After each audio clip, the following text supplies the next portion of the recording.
ఆయన మధ్యరాత్రి వచ్చి కోదండరామ్ గారిని అరెస్ట్ చేసి ఆయనను వాడుకున్నంత వాడుకున్నాం, స్టూడెంట్స్ అంతా వాడుకున్నారు.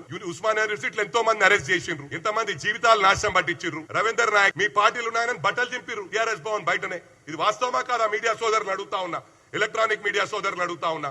మరి అదే విధంగా మా రేవంత్ అన్నారు మధ్యరాత్రి అరెస్ట్ చేసిర్రా, నిన్ను అరెస్ట్ చేయాలంటే నీ బావగాని అరెస్ట్ చేయాలంటే ఉన్నాయి, కానీ ఇంకా చిట్టా తీస్తున్నారు. వాళ్ళకి ఏంటంటే మళ్ళీ ఇన్ఫర్మేషన్ హుషారైతారు. ఈ కొడుకులు మొత్తం డేటా తీసినాక తప్పకుండా కటకటాలు లెక్క పెడతారని చెప్పి కూడా ఈ సందర్భంగా తెలియజేస్తా ఉన్నా. మీరు మాటలు మస్తు మాట్లాడొచ్చురా, మేము కూడా మస్తు మాట్లాడతాము. ఇది నరం లేని లాన్కే. క్రైమ్ మీ టైంలో అయింది, పేపర్ లీక్లు మీ టైంలో అయినాయి, స్టూడెంట్స్ ఆగమైరు మీ టైంలో. మేమేం చేసినాం రా? 18 నెలలే అయిందిరా. నిన్ను అంటున్నావు, నిన్న మేము 2 ఏళ్ళు అయిందని. ఏం తెలివి లేకుండా అవుతున్నా? మైండ్ పని చేస్తలేదా? డ్రగ్స్ తీసుకొని నేను అది చేస్తా ఇది చేస్తా అంటున్నావు, చెప్పుకుంటావు నువ్వు టీవీల ముందా 7 గంటల ఆడికి వస్తా అని.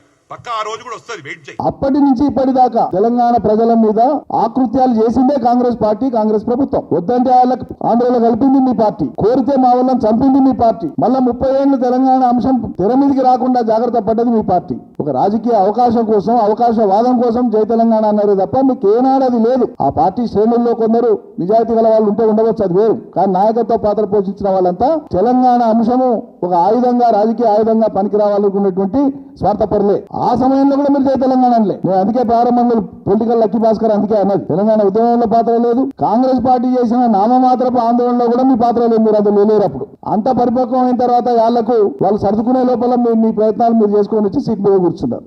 ఇక అది మింగుడు అన్నటువంటి వాళ్ళే వాళ్ళ రాజగోపాల్ రెడ్డి లాంటి వాళ్ళే 10 ఏళ్ళు దేవుడరు ఈ టర్మ్ ఉండాలి మాది నేషనల్ పార్టీ అని చెప్పి బహిరంగంగానే మాట్లాడారు. దానికి చెప్పుకోండి జవాబు. కేసీఆర్ ను మరిపించే పాలన మీరు నిజంగా మొదలు పెట్టి ఉంటే తప్పకుండా పాలమూరు ప్రజలు పునరాలోచించే వాళ్ళేమో అబ్బా బాగా చేస్తున్నాడని.